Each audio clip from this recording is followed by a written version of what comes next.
Assalamualaikum warahmatullahi wabarakatuh. Salam sejahtera bagi kita semua. Om Swastiastu, Namo Buddhaya, salam kebajikan. Ini adalah tidak sekedar menko tetapi juga insan akademis. Menjadi apa saja di perguruan tinggi pernah dialaminya begitu.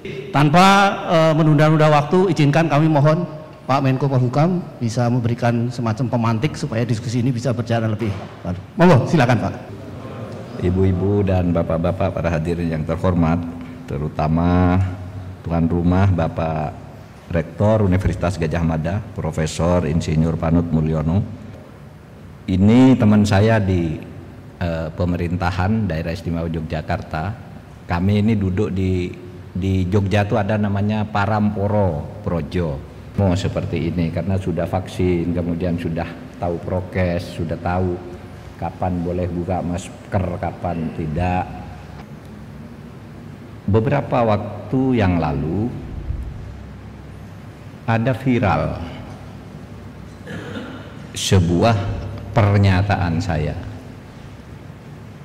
bahwa di era reformasi ini korupsi semakin meluas. Korupsi semakin meluas. Itu pernyataan saya pada tahun 2017. Jauh sebelum saya jadi menteri. Itu viral lagi. Orang yang iseng tanya, apakah Pak Mahfud sesudah menjadi pejabat mau meralat pernyataan ini? Apa tidak malu ada di era seperti sekarang? Katanya korupsi sekarang makin luas, lebih meluas di zaman Orde Baru. Saudara, saya katakan saya tidak akan meralat, karena kenyataannya sekarang ini saja, sekarang nih, hari ini, korupsi itu jauh lebih gila dari zaman Orde Baru. Saya tidak akan semakin besar atau apa jumlahnya, meluas. Orang harus paham ini agar tidak selalu menyalahkan pemerintah ini kok diem aja gitu. Pemerintah tuh goblok gitu. Kok BLBI dibiarkan berjalan sampai begitu lama 20 tahun. Saya bilang Pak Jokowi baru jadi presiden 6 tahun, saya baru jadi menteri 1 tahun. Kalau 20 tahun berarti 16 tahun sebelumnya tuh bukan urusan kita. Kita justru diwarisi limbah. Lalu yang disalahkan pemerintah, orang koruptor kok dibebaskan? Loh, yang bebaskan itu pengadilan. Kita kan tidak boleh masuk ke situ, ke pengadilan. Ada yang menganalisis itu permainan dengan hakim. Lihat, kita kan tidak boleh. Hakim main atau tidak, kita kan tidak boleh masuk. Nah, lalu dikatakan pemerintah mau menyembunyikan korupsi. Loh, sudah 20 tahun, 22 tahun sejak tahun 98 keluarnya BLBI itu, dana bantuan likuiditas Bank Indonesia itu, ya, itu dibiarin karena dikira ada soal hukum pidananya sampai nunggu vonis. Yang sekarang ya kita tagih, kalau nanti ada pidananya lagi, ya silakan buka. Nah ini, saudara, saya katakan, nah yang begini ini limbah. Sekarang ini kenapa banyak korupsi? Karena kalau kita bicara hukum, hukum itu sudah terlepas dari sukmanya. Hukum itu bagian dari norma. Norma itu aturan tingkah laku, pedoman hidup di dalam pergaulan masyarakat. Nah, di dalam pergaulan masyarakat tuh kan ada agama. Itu pedoman yang menuntun manusia akan berbuat baik. Ada kesopanan, pedoman. Ada kesusilaan, pedoman agar masyarakat itu hidup baik. Nah, agama, kesopanan, kesusilaan ini ketika disahkan oleh lembaga legislatif menjadi hukum. Nah, kalau begitu hukum itu hanya bagian dari norma. Yang sebenarnya sumbernya adalah agama, kesopanan, kesusilaan, itu moral. Berarti hukum itu menjiwai atau dijiwai oleh moralitas, keagamaan, kesopanan, kesusilaan. Faktanya ya. Hukum itu lepas dari moral. Sekarang semua orang mencari pembenaran itu berdasar aturan hukum. Mau korupsi ada dalilnya kok sekarang. Kalau DPR mau mengatakan saya tidak mau kalau tidak dikasih anggaran begini, DPRD saya tidak mau setuju perda ini kalau saya tidak jatah begini, itu ada dalilnya apa? Karena membuat perda itu harus dengan persetujuan DPRD. Alasannya benar nih secara hukum wewenangnya DPR. DPR 1, 2 sampai pusat begitu main. Nggak ada moralitas di situ. Pokoknya kebenaran formalnya sudah dipenuhi. Sehingga saya katakan di pengadilan juga gitu. Kalau mau Anda memenangkan perkara ini pakai pasal ini, kalau menangkan ini pasal ini. Saya katakan hukum itu bisa dijual belikan. Beli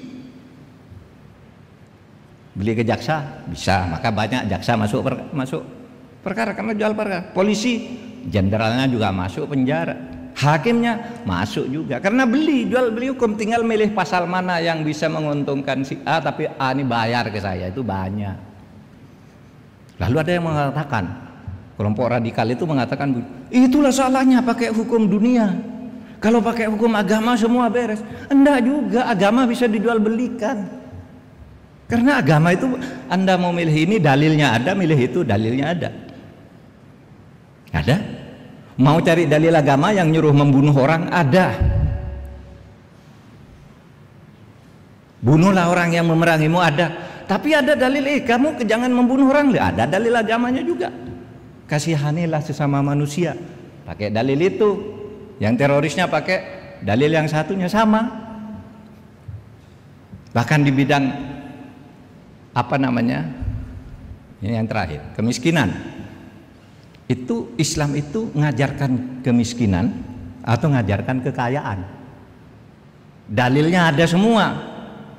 Nabi itu di dalam hadis Turmudi pernah berkata begini, ikmal lidunyaka ka'annaka ta'ishu abadan wa'mal li akhiratika ka'annaka tamutu gadan. Bekerjalah kamu untuk kepentingan duniamu, kumpulkan hartamu sebagai banyaknya seakan-akan kamu akan hidup selamanya dan kamu tidak membebani orang lain.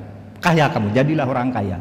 Karena orang kaya, orang Islam yang kaya itu lebih kuat daripada orang Islam yang miskin, dan itu berjaya bagi saya.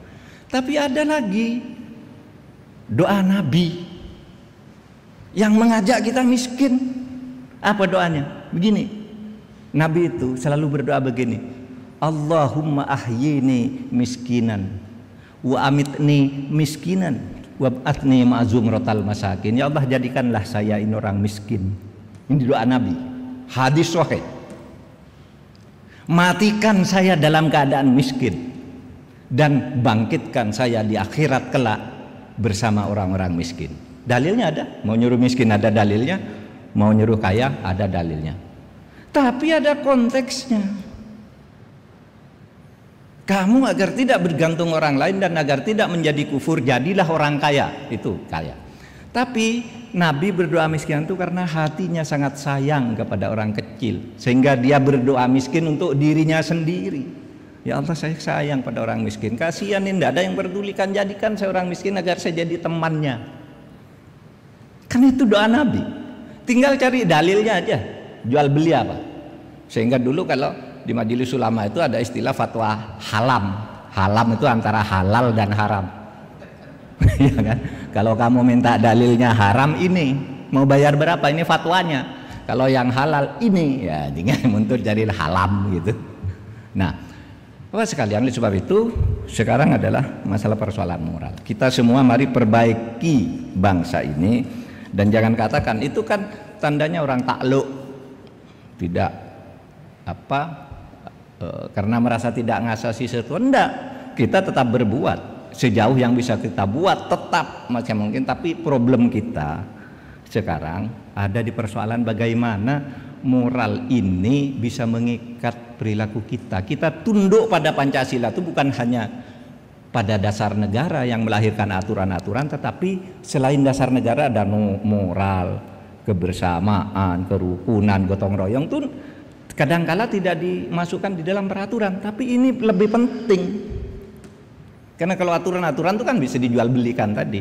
Tapi kalau moralitas itu kuat. Yang saya sampaikan tadi ini memang beliau levelnya sudah suhu gitu. Dengan kalimat-kalimat yang pendek tetapi sangat jelas. Ada dua hal kalau boleh